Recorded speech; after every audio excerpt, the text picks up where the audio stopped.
I recently relocated temporarily, well, semi-permanently to Montana because I have the luxury of working over Zoom now. I'm teaching at a university in Seattle. And as you guys know, one of my resolutions in 2020 was to normalize my relationship with food. I had lost another job over my eating addiction kind of problem. And yesterday, one of my students was trying to shove down dinner. He did apologize and mention that he had too many commitments that day and didn't have time for a proper meal. And I had to bite my lips to keep from laughing.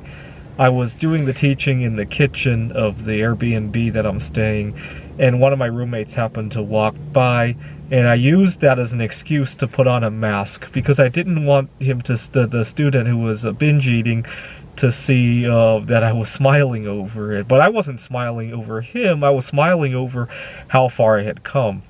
Because sometimes I do have too many commitments in the same day, but instead of shoving down a meal, I actually use that as an opportunity to fast. And obviously he hadn't thought of that yet. Hopefully eventually he'll come up with something like that. But it really goes to show how far I've come. I used to get very anxious when I would want to eat and I couldn't get my stuff done.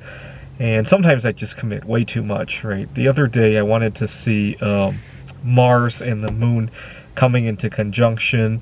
I had a tutoring session right before that. I had WTU right after that, and to top it off, I was rushing to submit a paper.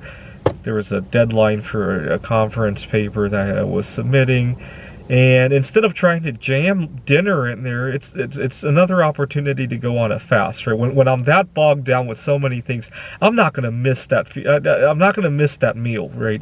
But it really depends on the frame of mind that you see things in, right?